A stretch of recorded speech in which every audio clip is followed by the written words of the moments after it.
warahmatullahi wabarakatuh.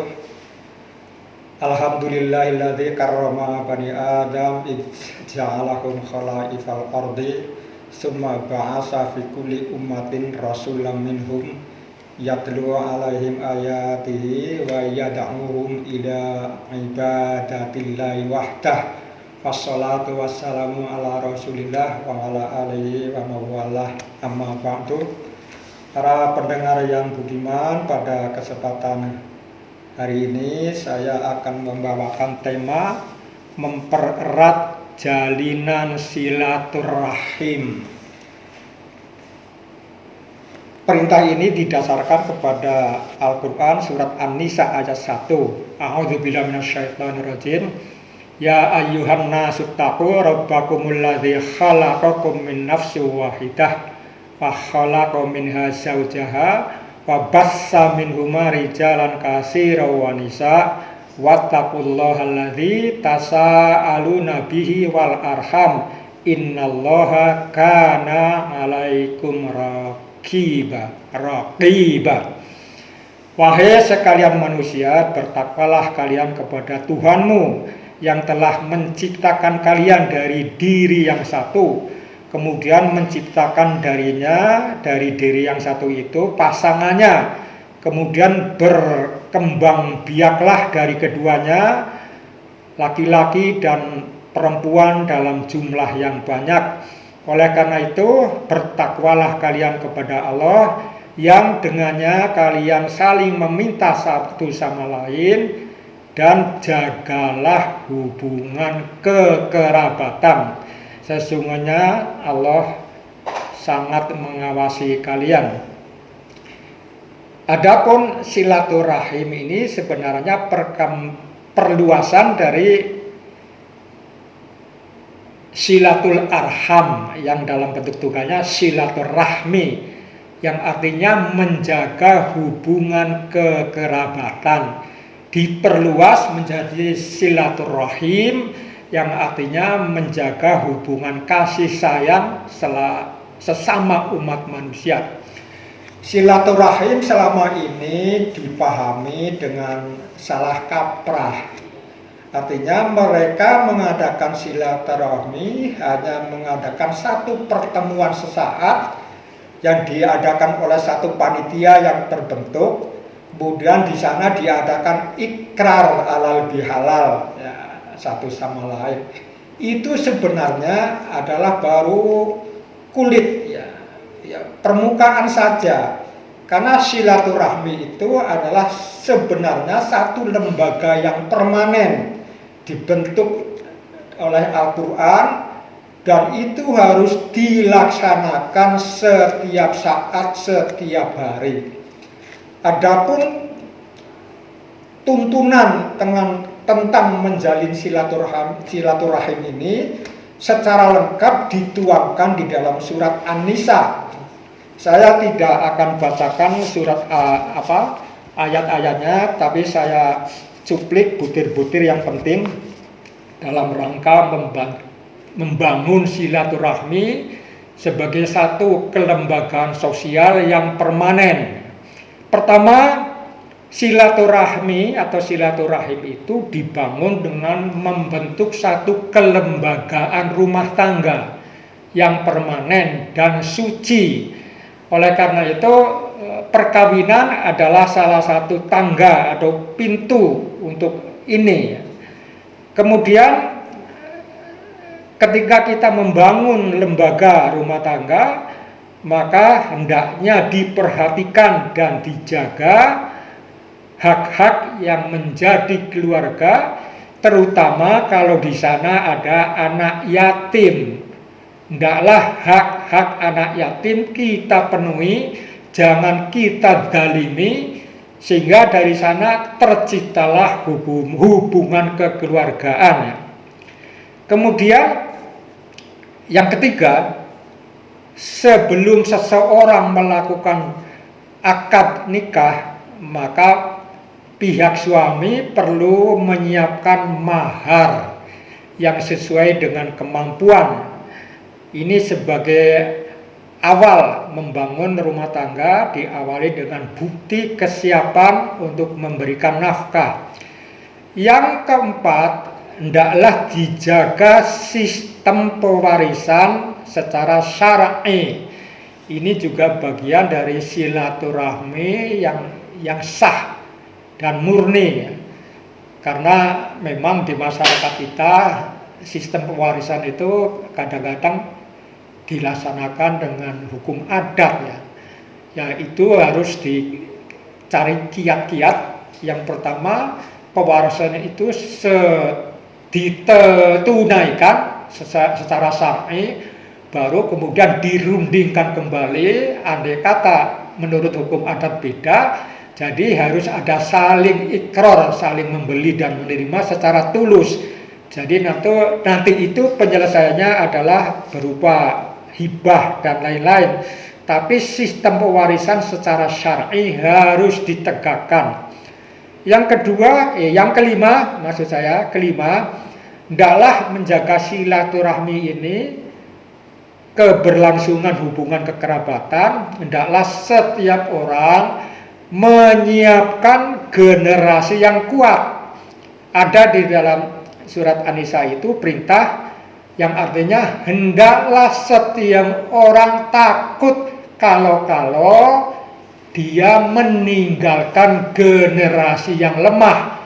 Oleh karena itu setiap orang yang membangun rumah tangga hendaklah diperhatikan kelanjutan dari anak-anaknya. Karena ini regenerasi ini adalah bagian dari tugas khalifah.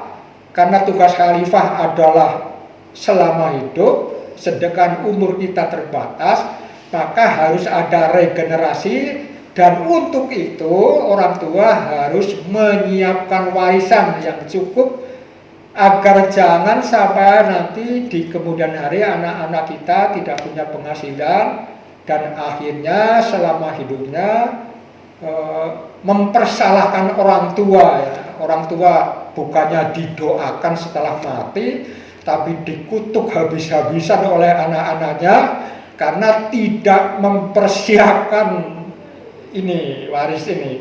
Oleh karena itu generasi yang kuat harus dibangun. Itulah silaturahmi yang penting. Kemudian yang keenam, jangan melakukan tuduhan-tuduhan yang keji tanpa bukti kepada istri, ya. Karena kalau itu dilakukan maka akan terjadi keretakan rumah tangga.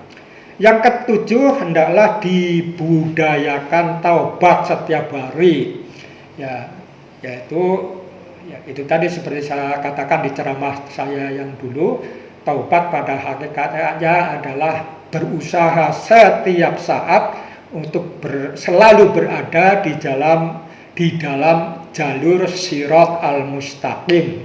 Apabila tergelincir harus diperbaiki melalui prosedur istighfar dan inabah, artinya kembali kepada posisi yang semula.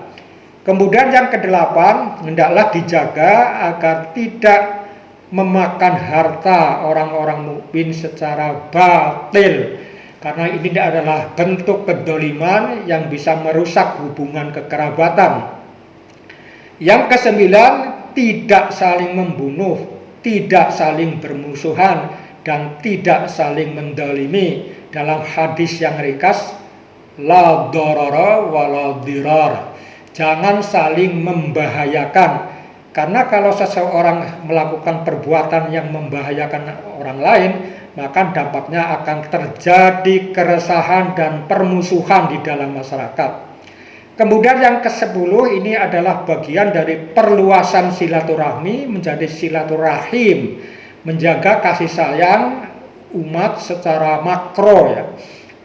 Yaitu janganlah mengangkat orang-orang kafir sebagai wali atau pemimpin, karena orang kafir itu mempunyai ideologi yang bertentangan dengan Islam dan mereka akan menjerumuskan umat Islam ke dalam kebinasaan dan terjadi permusuhan satu sama lain.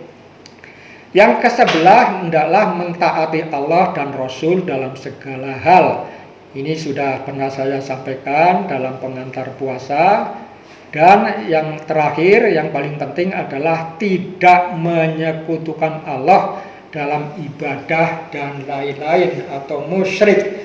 Musyrik itu juga terjadi dalam perbuatan keseharian seperti dikatakan dalam surat Ar-Rum ayat 31, wala takunu minal musyrikin minal ladzina farraqu dinahum wa kanu syi'an kullu hizbin bima ladaihim farihun. Janganlah kalian menjadi orang-orang musyrik, yaitu yang memecah belah agama sehingga mereka menjadi golongan-golongan dan masing-masing golongan membanggakan diri atas apa yang ada padanya. Ketika ini terjadi, maka yang terjadi di kemudian hari adalah permusuhan. Bahkan sesama muslim bisa terjadi permusuhan karena terjadi saling ejek antara satu golongan dan golongan yang lain.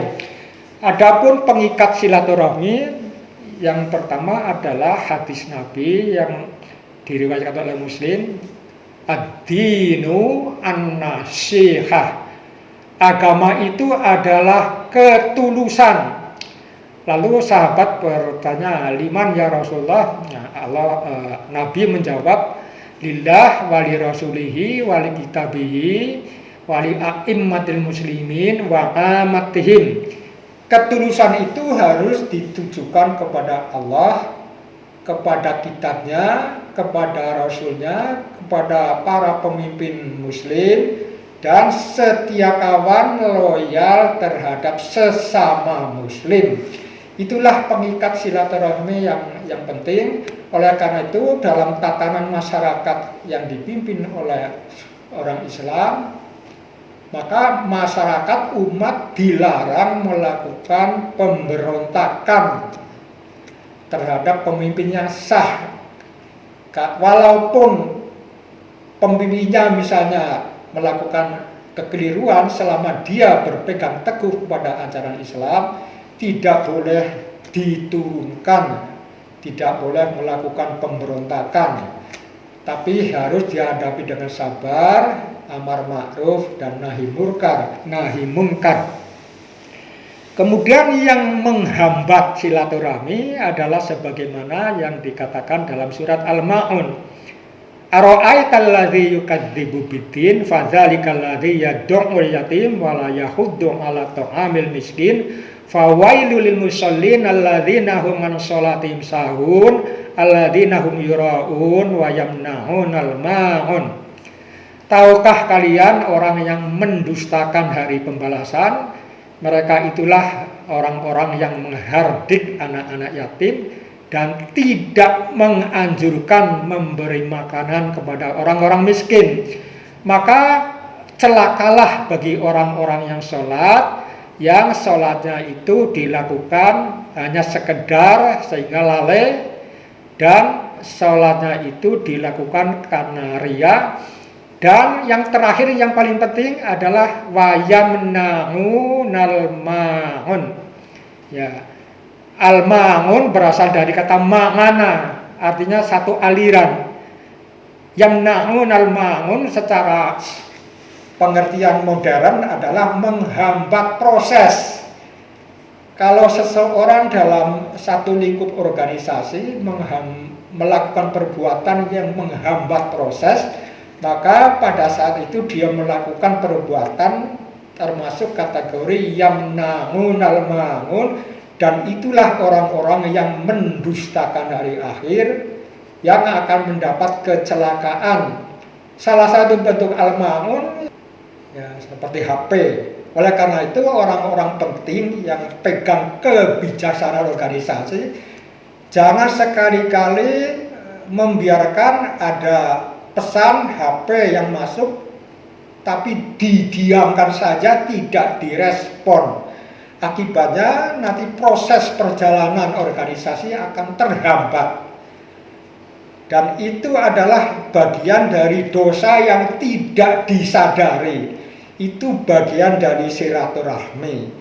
Dalam tafsir yang mangun itu ditafsirkan antara lain memberi bantuan yang diperlukan oleh tetangga masyarakat, membayar zakat, ya, menolong sesama sehingga proses kehidupan bermasyarakat itu berlangsung secara lancar. Barang siapa yang menghambat proses itu, dialah yang memutus silaturahmi. Oleh karena itu, silaturahmi itu hendaklah diwujudkan dalam bentuk ukhuwah Islamiyah yang menyeluruh dan membangun kesatuan umat, dan untuk itu bisa mewujudkan rahmat dan berkah dari Allah. Ada hadis Nabi yang populer, man sarrahu ayyubsatolahu fi rizqihi wa yunsha'a fi atharihi falyusil rahimahu. Barang siapa yang ingin diluaskan rizkinya dan diperpanjang umurnya, hendaklah hubungan silaturahmi dijaga. Artinya sebaliknya, barang siapa yang memutus silaturahmi, maka dia akan menderita kekurangan, kemiskinan, dan lain-lain.